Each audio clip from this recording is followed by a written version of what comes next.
Vamos falar mais sobre esse luto nacional com a Júlia Mazo. Já está aqui conosco no estúdio. Ela é psicóloga especializada em intervenção em emergências psicológicas.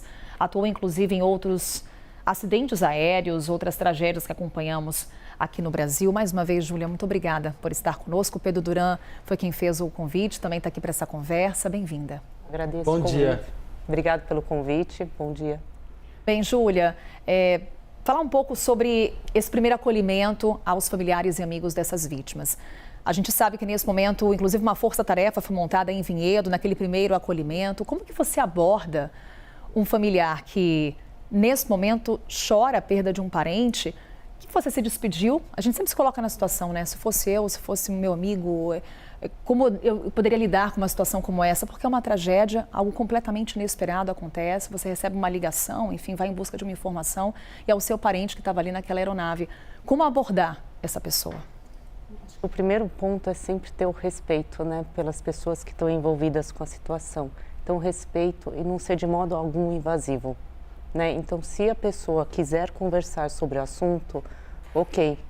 Caso a pessoa não queira abordar sobre o que está acontecendo, a gente poder respeitar. Então, a gente tem muito no momento de um atendimento psicológico que a gente fala uma escuta ativa, né? Então, a gente não fica necessariamente perguntando o que aconteceu, invadindo aquele momento. A gente acolhe. Muitas vezes o que a gente faz numa situação de emergência é a gente primeiro observa a situação, a gente aproxima e daí a gente escuta. Acho que tem dois momentos, né, Carol e Júlia? Um momento mais emergencial, em que você atende as pessoas que estão chegando ali no aeroporto, estão tentando ter informações, às vezes sem muita informação sobre as vítimas.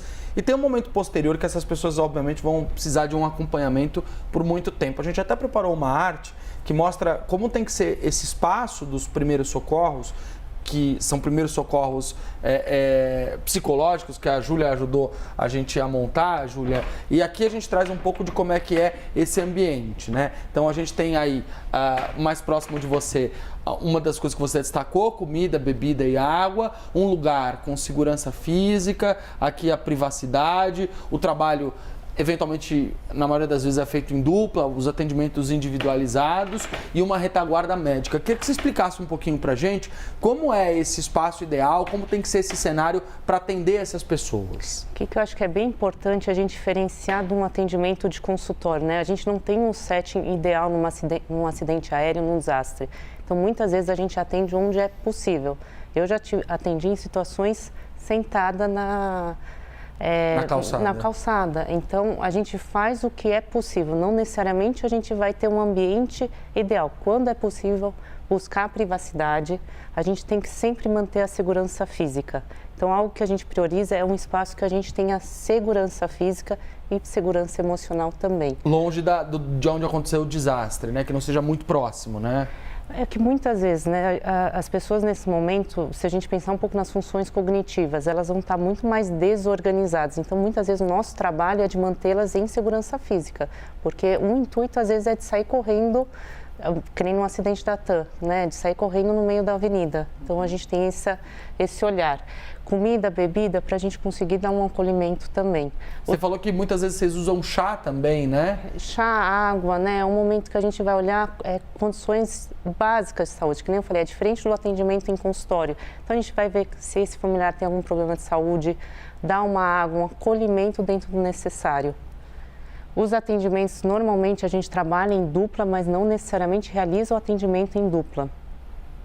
Júlia, quando a gente fala desse tipo de atendimento, no caso de uma tragédia como essa, que o Brasil está acompanhando, há um luto nacional, todos se colocando no lugar, reforço aqui, a gente sempre se imaginando nesse tipo de situação. O luto dessa família é diferente? Eu te digo em termos de... Você constantemente está acompanhando informações a respeito do acidente, todo mundo falando sobre o assunto, as pessoas impressionadas.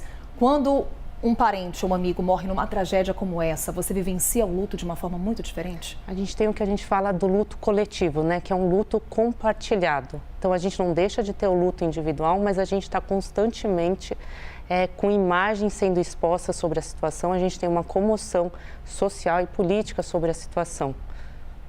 Tem uma coisa muito importante que é diferenciar também esses processos de luto, né? Você trabalha, por exemplo, com pacientes oncológicos. Muitas vezes levam anos enfrentando o tratamento contra o câncer e a família vai se despedindo aos poucos desta pessoa porque sabe que cada vez mais fica difícil de reagir à doença.